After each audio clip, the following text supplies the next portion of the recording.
how did a school teacher from northern Louisiana who taught French to Native Americans in southern Louisiana and then went to New York, why don't you give us a little background of how you came to be you? I grew up in North Louisiana, and when I went down to South Louisiana, it was my first time to be around Native American people, and they were the Homa tribe, and turned out I liked them really a lot, and I liked teaching. I didn't plan to teach, but they were so nice, and the students were so nice, it got me interested actually in teaching. And so that was my first job, and it was, I taught 8th, 9th, 10th, and 11th grade English, first year French, PE, and I ran the school paper. Wow. And then I wanted to go to New York to be a writer. I didn't know how you became a writer, but I figured that the best place was New York, because most of the writers I studied in school came from New York. So what kind of writer? Fiction, nonfiction? I wanted to do print? fiction and magazine at that time. And so I just wanted to go up there to learn to write. So I took a job after school at Penny's and Bell's department store. I kept books and I sold on the floor to allow me to save enough money to go to New York. So that's what I did, and I bought a one-way ticket to New York at the end of the school year.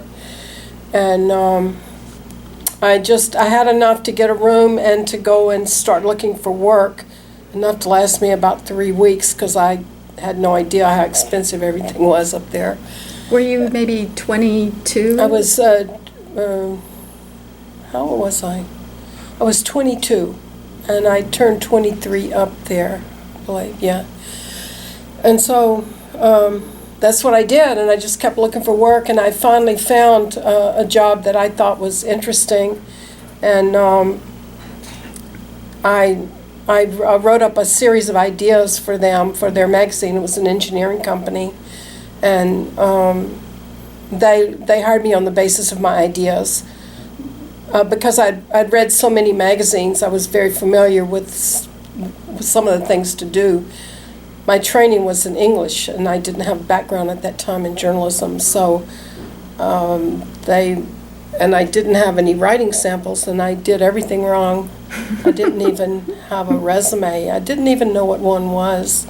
So now there's a lot better guidance and help. Like Gayle has a great book on how you can do well after school and find jobs and all that. Well, I didn't have that kind of benefit. I just had to get up there and do the best I could. And fortunately, I landed a job, and then at night I would go to NYU to take editing classes. And so that's how and I worked under different writers. Up there in New York, no one lives there because it's a nice place. They live there because the work is interesting, and the people who are there are very good at what they do. And so it's a great place to learn. So that I feel fortunate, the people I was able to work with and learn from. So it was like going to college, but better, because it was you got paid. You got paid, and it was more fun. So I'm looking for what gave you the oomph to become an environmental activist and be a David taking on Goliath. So one factor is that you have courage. You had the courage to leave Louisiana to go to a really foreign place of New York City. Yeah. And learn a whole new field. So courage is one factor. Yeah. And desperation. You've got to add that for wanting to get out of the South at the time, all right? Right. Okay. And you even were in a makeover, right? Where you were featured in a magazine. I went into Red Book magazine to look around, because I never looked inside a big magazine office. So I just looked in the door, and I was just checking the place out, and the lady says, "Can I help you?" And I'm like, no. Well, what is it about? Nothing. I'm just a reader, and I was, just a minute, you're a reader? You're a reader? Come in here. Miss Drake, there's a reader outside. They brought me in. They set me down in front of this beauty editor. And she looked at me with my glasses and my black suit and my real high neck blouse and my little pointy white patent leather shoes. And I obviously looked like I wasn't from New York. I had a bun on my head and these pointy glasses. And she said, "How old are you?" I said, "I'm 20. How old was I then? I was 23 then.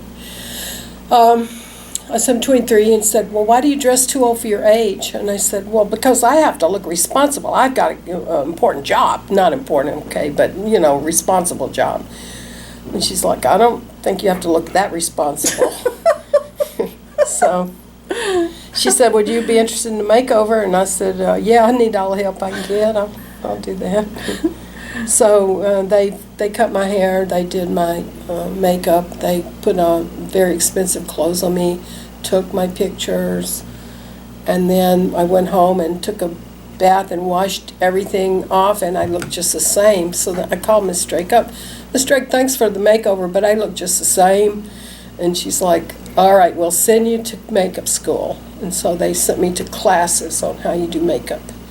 And then from that, I got interested in the beauty business because when I read the article they did on me, they let you read the first draft, and they had made mistakes in it. And I'm like, whoa, these people make mistakes. If you can make mistakes in this business, I can do this. So that's what I did. I worked for Clairol, Avon, Helena Rubinstein from the engineering company because you're young, you want the free makeup, and plus it looks like way more glamorous, which it is more than the engineering company. But that company built power plants, and that job I worked there 2 years, and they taught me how to read scientific information. Oh. And so actually that job right there ended up being more important much later for the environmental work than my makeup and all that. Yeah, right. And then how did you get to Chico State? Well, after living in New York, I didn't want to live around snow anymore. So I went to grad school, and I wanted to find a job after grad school that allowed me to live somewhere where it didn't snow. Well, when you have that type of standard, you can only live in the Deep South or certain selected parts of the West. And the department secretary said there was a job opening in California, so I got a book, and I looked for the snowfall for Chico, California, and there wasn't any. And I'm like, okay. And then I looked at the map, and there was forest all around. And I said, that might not be too bad. So I decided I would come out and interview, and I did. They were looking for a master's plus experience, and that's what I had. So they hired me, and I thought, well, I'll just stay here 1 year because this town is small. I mean, it's not small now, but at that time it was 18,000. So I'm like, it's a little too small after New York. But I ended up staying 1 year, then another, and finally I was tenured, and I'm like, oh my God. Well, I'm tenured here. So that's how I got to Chico. What did you learn about the tenure battle? I mean, it's some way it's a dog I was eat very dog. well prepared for that growing up in the South because it's a really racist, sexist place. And so I expected to be badly treated because unless you... every time, well, I don't want to say that. What I'm saying is you don't get a lot of chances for work. I mean, you're treated well as a person and as a woman there, but if you want to work and you want to make some money at that time, and it's not that much better now, we earned 67 cents on a dollar in Louisiana. I think nationwide now it's maybe 85% Yeah, that I mean, women earn. and it's worse there. Yeah. And it's been worse, and so you don't make much money, and so I don't know. I just didn't. You had low expectations. I didn't expect to be treated that well, and several of the people that were on my committee were Southern, and so it's like well, it's par for the course. So I was different from Western women who expected to be treated well, expected equal rights. Like me, yeah. And I call them boot stompers. They're going to demand what they want. Well, I'm Southern. I wasn't raised like that. So I just went Southern on them, and it worked. What does that mean, that you were like, you big, strong, handsome man, you're it's so called, wonderful? well, it's like a velvet glove, steel fist. You don't push. You just wait. You study things. You had a plan. I mean, you had a strategy, you had a plan for how to get tenure. I had guys who helped me. And there's always like certain guys that are not sexist and who are nice and who will help you. And there were 2 or 3 of them that were kind of my coaches, I guess you would call it. Mentors. Yeah. And so they helped me. And they helped me figure out how to move from a person who doesn't speak out to a person who does, but how to do it so that it'll work. Can you specify how you do that? Because I'm sure that's important in environmental work. You have to be assertive, but not be too aggressive to turn people off. I mean, was there any, you said you learned how to speak up without being obnoxious. Are there any suggestions you can share? It was an attitude, and it was basically this, that everybody wants to do a good job, and you have to give them the benefit of the doubt, and you have to give them a way out, and you look for the win-win as much as you can. So it was actually a much kinder attitude than I had in functioning, and that came out of from a guy in the military. So I had to learn some things too. It wasn't just I had to change people around me. When you were department chair, was there any kind of resentment of you being the boss as a woman, or were they like glad you did the work? Well, it was mixed. Some people thought it was fun, and other people just didn't want to hear about it, and they would interrupt and make it difficult. And that hasn't gone away. Well, it did. Certain guys called them off. I hate to say it, but the guys had to take up. I was the only woman in that department. The guys have to take up for you. There has to be some guy who runs interference. I was lucky I had that. I don't know how you do it without that. Right. If you're fighting a battle, you can't be the one person in the front line waving your flag. You'll get shot down in a second. You have to have a team and a strategy and allies and people that fight for you. Yeah. Then when you were doing your activist work in Louisiana, which we'll get to later, the people that you worked with said, "We love our pit bull.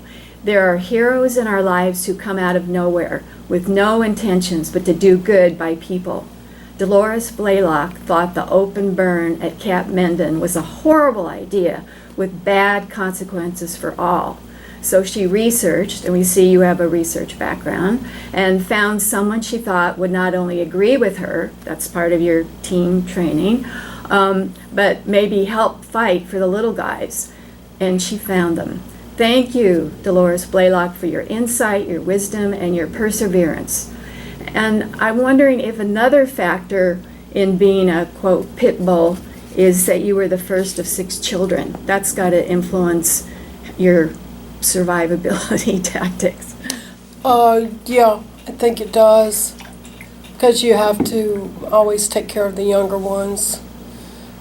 But the other is my daddy raised me like a boy. Because you were the firstborn. I was the firstborn, and he was the one. He didn't have any boys to show how to throw a football or how to do judo or how to shoot a gun or anything like that. So I wasn't raised like a regular girl. So up until I was about 7, at that point my brother got big enough so he could do things. I'm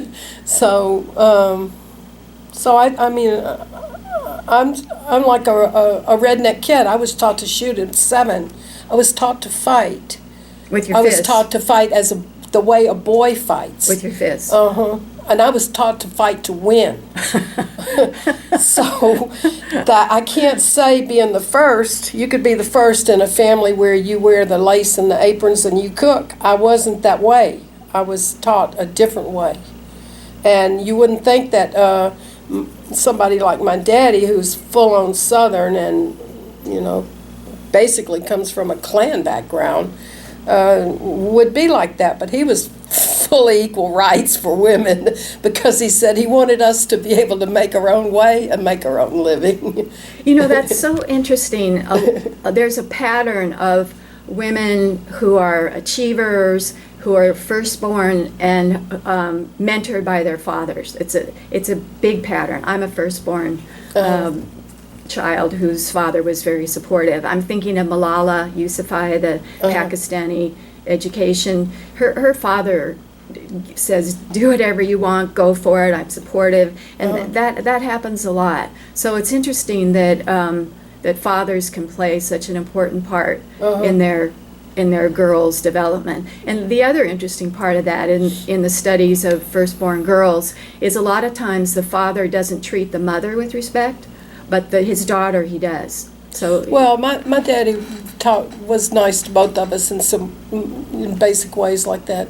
But also my grandmother taught me to fight also. It's on both, yes, and that's both sides of the family. I mean, they don't back down. When you're dealing with, I don't know, Southern agricultural people, you're dealing with some stubborn people, and they do not back down. You're taught that. So it's cultural, and it comes from a long way back. But I think it comes back all the way back to England. I think it goes back to the Reivers and the settlement of the Scotch-Irish out of the north part of Ireland. The Reivers were the border people in North England and southern Scotland, and they were basically outlaws for several hundred years. And they were your ancestors? And one king took all those people, the border people, and stuck them in Ulster, Scotch-Irish. The Scotch-Irish settled the South. So these were some of the hardest fighters, the most stubborn. They're like the people you do not want to fool with. Got it. That's the only way I can understand the level of stubbornness. And when we fought in Louisiana for this, people united at that level of like, you're not going to push us, period. We're standing here. You're going to fight. You're going to fight, and we will take you on. We will take you down. That's the way we felt. And so it's not a nice little environmental, let's do something good for Sierra Club, which I think is great. This was a battle. This is different. And you've engaged in these battles. Yeah, but it comes the tenacity to stand up against the Army, the EPA, and the people you have to comes from those kind of roots where you're taught to fight and shoot at 7 and 10. Got it. Okay. If you're just joining us, you're listening to Ask Dr. Gayle. We're talking with an environmental activist from Louisiana, Dolores Blaylock, and this is KZFR 90.1. Ask Dr. Gayle is made possible by the generous contributions of KZFR supporters and by Friends of the Art, a state local partner to the California Arts Council. Since 2001, Friends of the Artists have been creating economic opportunity through arts and culture by producing community festival and events, including Arttoberfest, Chico Palo, the True North Tour, the Silent Film Festival, the NorCal Jazz Festival, the Salmon Festival, and more. To learn about Friends of the Arts, visit friendsoftheartsupstate.org. And Ask Dr. Gayle is also brought to you by Red Hot Metal. Metal work of all kinds, industrial to artistic, now offering tools for the borough glass artist. They can be reached at 530-342-1970 or at red.metal.net. Okay, Dolores, let's get into the the actual battles.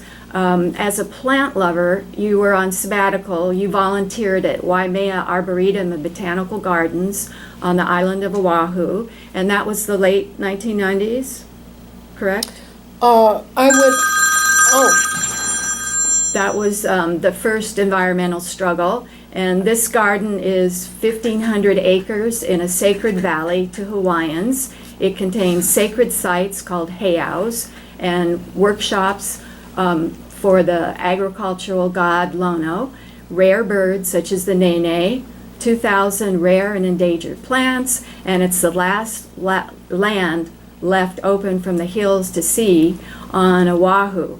So you went there because of your love for plants and the beauty of the Hawaiian Islands, but you got embroiled in a big battle with a mainland haole developer who wanted to turn these gardens into a theme park like Disney World or something. So in 1996, Christian Wolfer took over the mortgage of the valley. So tell us what happened from that moment on. Well, to understand Waimea, it goes back to a naturalist in North Louisiana. Her name was Caroline Dorman, and she's the one who established Kisatchie National Forest.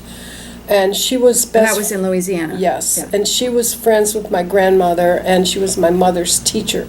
And I grew up on her land, where she had rare and endangered plants from all over the South.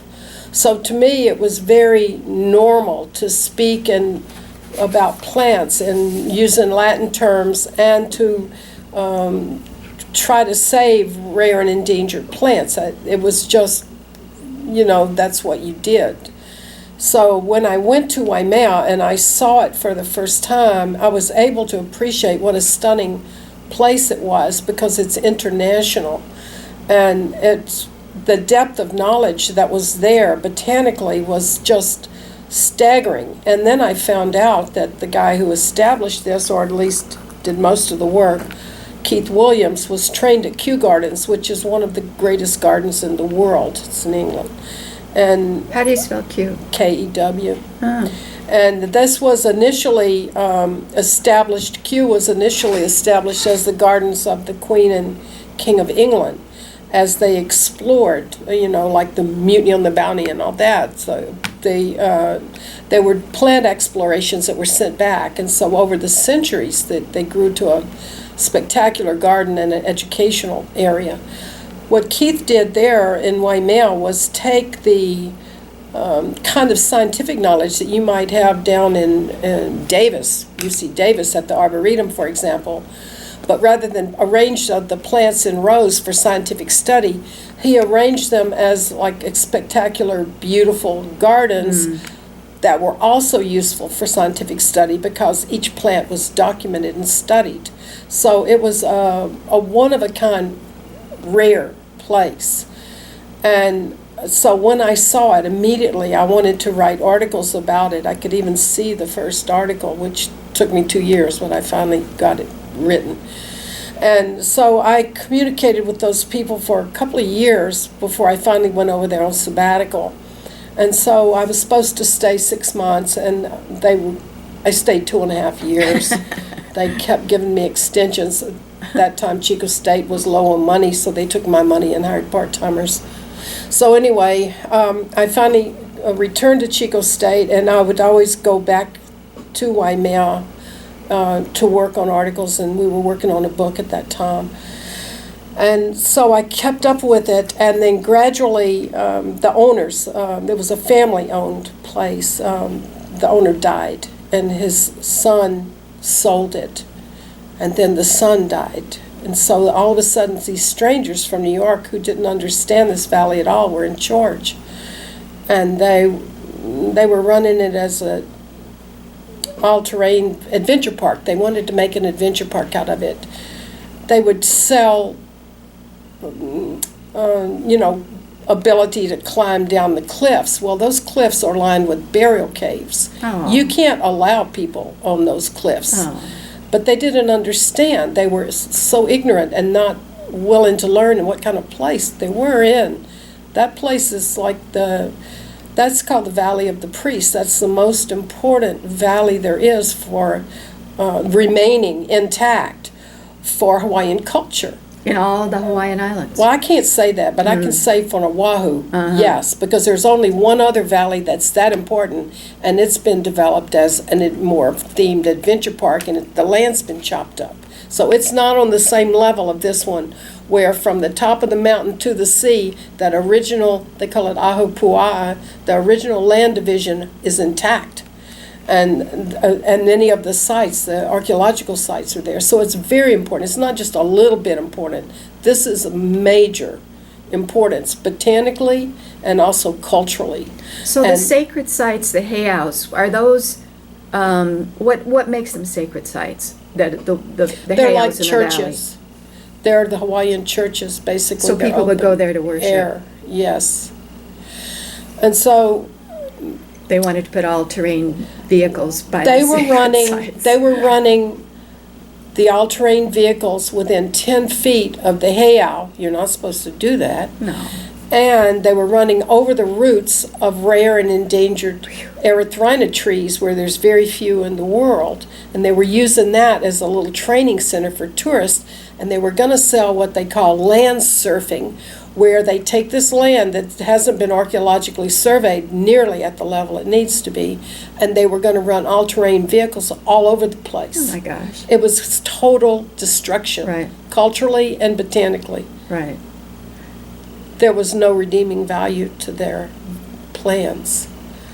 And were you there physically at the time that this? I came in the summer, and I came to work on the book, and the Hawaiian authority had quit because they treated him so badly, and the botanical guy quit, who started the whole garden, who designed the whole garden. He quit because he couldn't stand to see what was happening. So all of a sudden I'm in the library by myself. Wow. And there's nobody there, and I see them running those all-terrain vehicles, through the erythrina garden right by the heiau. And so I called up the people in charge of preservation, and I said, you need to come and see what is going on here. She came and she says, Dolores, this is private land. If they want to take a bulldozer and take that heiau down, they can. This is the Office of Hawaiian Affairs? That's OHA? preservation. No, That's a different office yes, than OHA. the preservation people, Office of Historic Preservation. And this is around 1996? Yeah, and so I saw there was no help there. And I'm like, okay, where are we going to get any help? So I went to see the Outdoor Circle. These are the ladies that keep you from having billboards, and they try to keep everything nice, and they're environmental, and they have money. And they met in the park, so it was pretty easy to get hold of them. And so I did, and I started working with them, and it got to be toward Thanksgiving, and I had to leave in January, and the lady said, well, it's getting to be the holidays, and I don't want to be involved with this anymore. Wow. We'll do it again after the holidays. And I'm like, well, no, these people are destroying everything, and I can't wait because of the stupid holidays. And then I said, okay, I've got to find some people that won't back down. But from going back and forth in Hawaii for a long time, in 1990, there was a group of women, 5 of them, older women, who they were about to make a highway through a women's heiau on, in one of the Halava Valley, basically. And these women weren't going to have it. They were not going to have their heiau destroyed. And they were Hawaiian. They're all natives, Hawaiian, yeah. all Native Hawaiian women. And when the equipment came up to take the heiau down, they all laid down in front of it. Right on. And they stopped it. Well, and they also invited all the TV cameras. So here you've got all these people attacking these older Hawaiian women. That's great. And they dominated the news for a couple of months. Every night you had to see what these women were doing because they camped out in that valley and they wouldn't leave.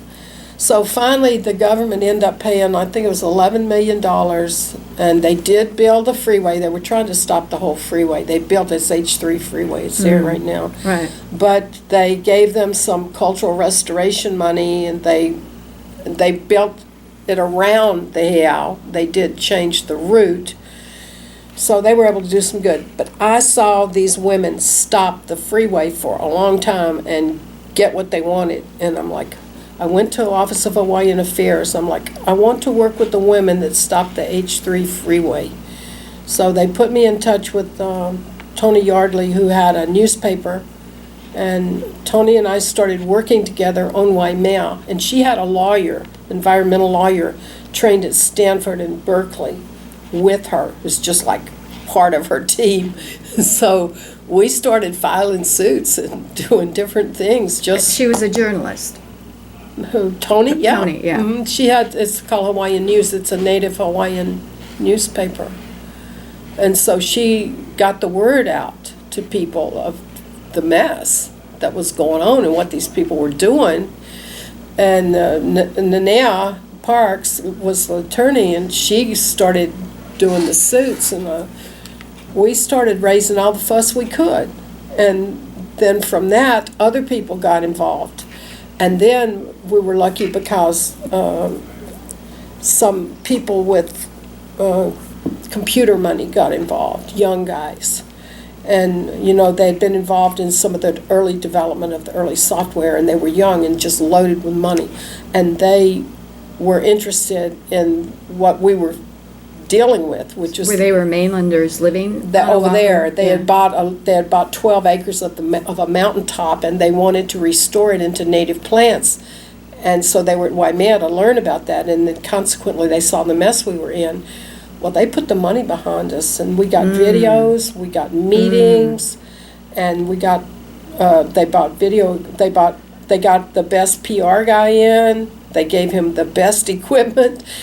All of a sudden, we had a machine, and that's how it When started. you were you suing the adventure people, or were you suing the state to do preservation? I'm trying to think. It's been a while, and I Yeah. don't exactly remember. We were just trying to call them off. I think we went straight for the company to stop them from the all-terrain vehicle stuff. Had there been any environmental impact? No, they didn't do reports? everything right. We got them on that. Yeah. Wherever there was a little place to function, we did it. And then Wolfer went bankrupt?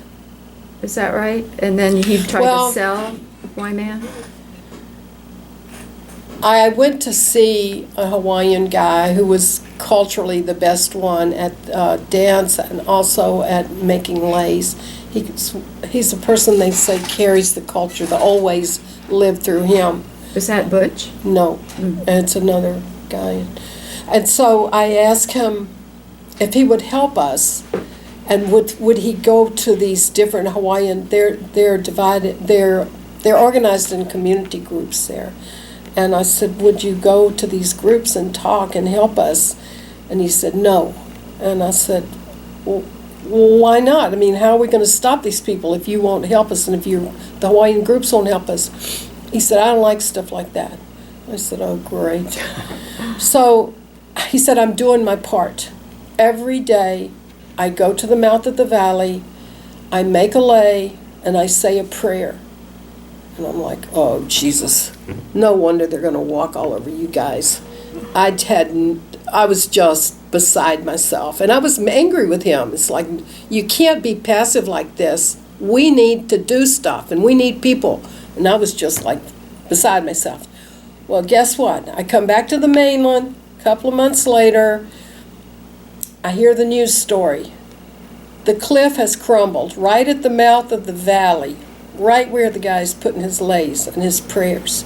And it didn't just crumble, it stopped all the traffic on going and coming right at Waimea, and it Wow. made it impossible for them to make a living. Wow. And they were not able to get the thing cleared because the equipment would stop. And then if they tried to build a road across the beach, a big wave would come up. Wow, he did more than his part. That taught me a lot. It really did. There's a lot more ways to do things. Well, consequently, it shut the park down for at least 2 months. It was enough so that those people wanted out. And they decided they're going to sell, so they put it up for $20 million for a private residence. Well, guess what? The To be divided up into local yeah, or whatever lots. you want. You could make it you could make you a big mansion and have a 1,800-acre yard, or you could divide it up or do what you wanted. Here, give me $20 million. Well, $20 million for land in Hawaii is not much. No. Especially that much and that kind of good land. We knew it was going to go, but the local people that lived in the area weren't going to have it. And that's when they super organized and they got more attorneys and everything went from there. So I was involved in starting it, but it's kind of snowballed. And that's what I found out about how this happens. You can start things, but other people have to get involved, and then that makes it happen. What groups got involved besides Tony's group of women? What other kind Well, of... the outdoor circle, all the people. Oh, you got those women woken up. Oh, yeah. Yeah. All the people on North Shore. Well, you got to remember, North Shore is it's a surf place, but it's a very expensive place. And those people have piles of money. You can't even buy, $7 million's nothing for a house there. You do not, they weren't going to have it. They were not going to be shut out of the valley because everybody went there to take their walks and ride their bikes and everything. So then later, more groups, Office of Hawaiian Affairs, the Army got involved. They formed a consortium of about 5 different groups, and they decided to buy the valley. So the state bought it. Yes, along with several other groups, the Army for one, because they wanted to run trucks through the back of it, but they do. But anyway, it's saved, and they decided because of the kind of land it is, it would be operated by the Hawaiians, so it was actually given to the Hawaiians in 2006, in August. And Audubon was in on it for a while, but they don't really know anything about Hawaiian culture or running anything cultural. They just put a picnic table out in the woods and let it go. They don't even take care of botanical gardens. That's not their thing. So they weren't a good fit. The place went downhill terribly, and culturally it was a disaster. So they left, and the local people took it over. So who owns it now? The state owns it, and Office it's run... of Hawaiian Affairs. Mm-hmm. I've got to say, my teeny little part was this, as I was snorkeling on Lanai, and Governor Linda Lingle was speaking there, and I thought, oh, I've got to go talk to her for Dolores. So I said, I'm really concerned about what's going on in Waimea, that the plants are being destroyed. And she said, well, I'm not responsible for that. And I said, well, you're the governor. I hope you'll take a look at it. Good. Thank you, Gayle. You made a difference. She looked at me. I had on a sarong, and I think I looked kind of Hawaiian, so she didn't know I was a California person. So the good news is it's been preserved. It's Yes. doing well. Mm-hmm. It's really nice. It's really nice. They're doing a great job. The Hawaiians they've made a beautiful place out of it, and they've taken care of everything. So people who are listening, if you go to Oahu, make sure you go to see Waimea Gardens. Yeah. And now you'll know a little bit of the background and the pit bull who helped get this started. If you're just tuning in, you're listening to KZFR 90.1 Chico. The viewpoints expressed on this radio show are not necessarily those of the station. And your most recent you were a catalyst for what's going on in northern Louisiana. And to me, hearing a little bit about your struggles there against an open burn of military propellant was that you had to fight the EPA. I kind of naively thought, oh, the EPA is going to help out. But just so listeners know, in December of 2014, the EPA and the state agreed to an open burn of toxic propellant stored in plastic bags and cardboard boxes in an open field. And these were over 15 million pounds of abandoned M6 propellant that the military used in firing artillery rounds, and almost 400,000 pounds of clean burning igniter. And this was at a place called Camp Menden. So as I understand it, the military abandoned it. No, so how did, who was The in military, they contracted with a group called Explo. And the Explo people were supposed to take these propellants and separate the different elements out, take the explosive part and sell them to the people in, I believe it was Kentucky, for coal mining. Oh, gosh. And then there's other metal and that type of things, and they would be separated out and recycled or something. So they're paid by the number of pounds that come in there.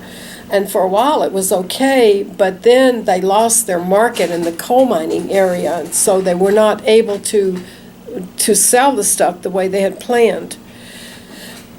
So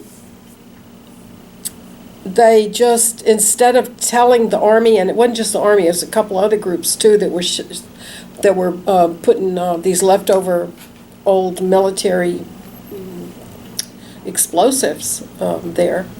Instead of saying, oh, slow down, stop, we don't have storage, they got behind on their rent, because they paid rent to National Guard.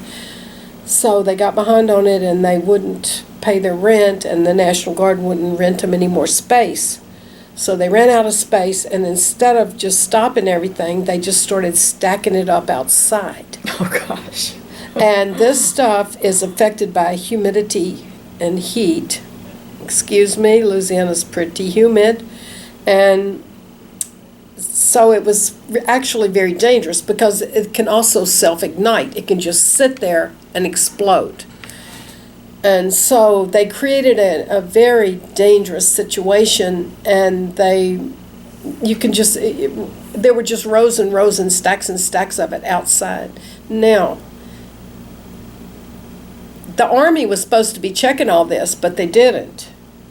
So whenever they would come to do their little review, they wouldn't go to this part. They wouldn't go to Camp Menden. Well, they would be at Camp Menden. They wouldn't go to this part where everything was stacked. Oh. Now, to me, it's kind of hard because you can see it from the sky. I don't understand how this happened. However, one night there was just a really, really big explosion, and a lot of people came out to see about this, and that's how it all. This was in 2014. That happened in 2012. Oh. So for 2 years, we were trying to get the Army to take responsibility for this, but they say, no, these Explo people are responsible. We contracted out for them. Well, those guys were going to jail, so who's gonna deal with it? Right.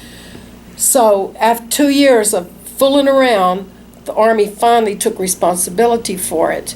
Well, that's 2 years that this stuff can explode at any time. That's the kind of nightmare it is.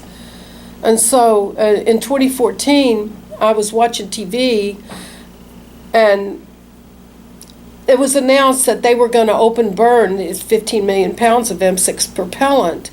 And I'm like, 15 million pounds really sounds like a lot. I wonder what this stuff is. So I just got my phone, I looked up what it is, and I found the recipe. And it had 3 really chemicals in there that are deadly. And I said, 15 million pounds of this, and some of it's like 10% of it or more is like this deadly. And they were going to burn it for 220 days, open burn? They were going to try to get rid of it in a year. And they were just going to burn continuously. A little bit every day. Yeah. Really brilliant. And you can't burn a little bit. To get rid of that amount of stuff in a year, you got to do 50,000 pounds a day. Wow. 15 million pounds is a lot of stuff. Toxins. And so that would darken your skies for close to a year, because they can't burn every day. They can't burn when it rains. They can't burn when it's windy.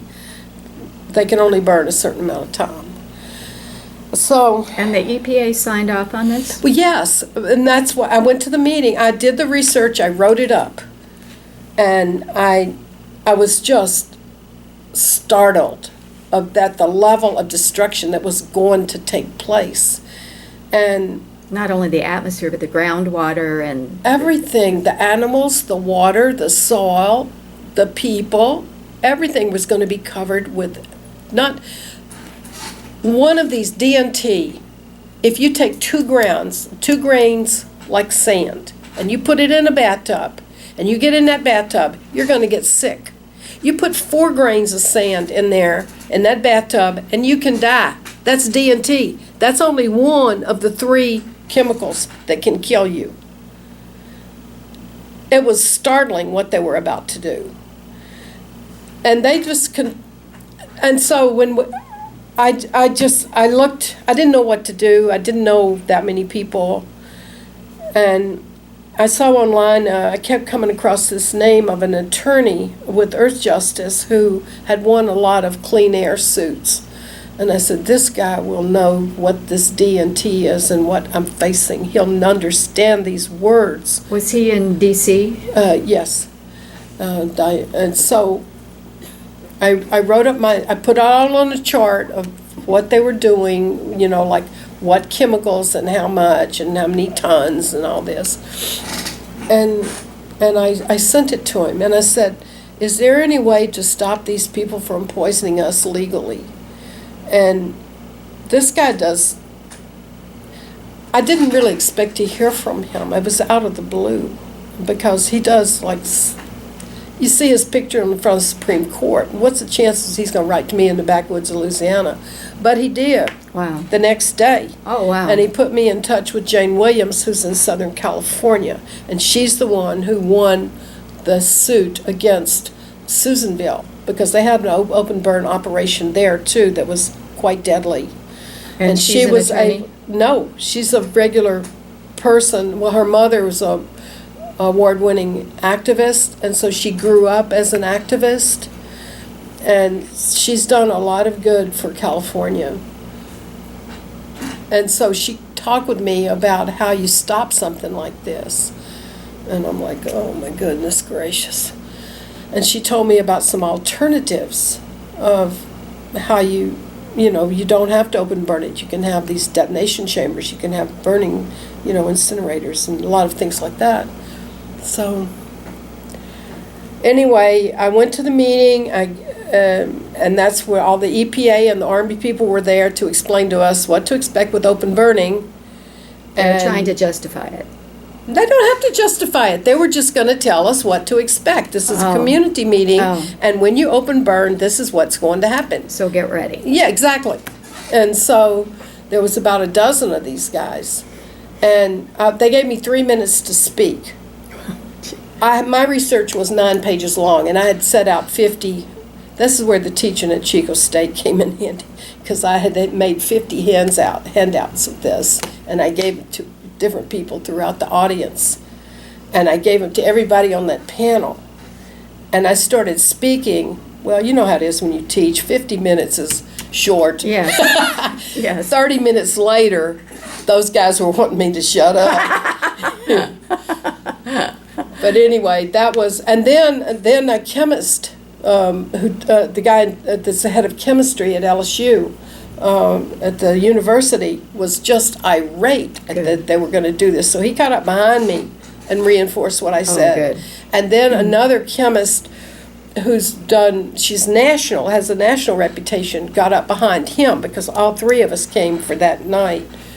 And at that point, you're making the news and things get started there. And we started our little community group with a sign-up sheet, like give us your phone number if you want us to call you. And then they took all that research and put it on on Facebook. And within about 3 weeks, we had 9,000 people who had come to that site so they could see something was happening. And they, meaning the EPA and the Army people. And then we kept getting more and more news articles. And then finally it culminated on a certain day when we got in the New York Times and also on Rachel Maddow on the same day. Wow. Now at that point, the guy who's in charge of Region 6, out of Dallas, For EPA. calls the woman who's the nationally known chemist who was there to speak, and he said, "What are we going to do? These people are making us look bad, and they won't go away." That right there's the key to pitfall. it all. Don't go Make away. them look bad in Sleep media in and the- don't go away. Sleep where the highway is going to go, yeah. Yeah, exactly. And she said, "You're going to have to get everyone in the room, and you're going to have to work it out. Everybody concerned." So they got the Department of Health, the Homeland Security, they got EPA, they got the Army, they got the National Guard. yeah, Army National Guard is the group, and then they got the community people. Anybody that was involved with all this, that they had the leaders go into one room, and they hired a professional. What would you call it? It's a mediator. It's not. It's a person who does this for a living to make sure all sides are heard equally, and so we just started having meetings. As a result of those meetings, they gave us 1 month to come up with some alternatives to open burning. Is they the They EPA? mean in the EPA and the Army. And we're like, isn't that your job? But the community people met literally day and night, and we heard presentations on the telephone because we had no, they told us $30 million is what they would pay to make a burn unit. The feds. Yes, and when you have that kind of money, you have all kind of companies making presentations on how to They're do it. bidding, yeah. Yeah, and you have to hear these presentations. Well, we had 5-hour phone calls, 7-hour Wow. phone calls with these presentations. It wasn't ideal, but it's all we could do in the time we had. We came up with, I think it was about 4 or 5 alternatives that we thought were functional and would work. Then they gave these to a group of scientists, these alternatives, and then they picked out the contractor and the type of disposal that they planned to do. And that's how we got the burn unit. And that's how we were able to get. So the burn is enclosed and the residue is contained? Yes, and it has filtering system up at the top. Got it.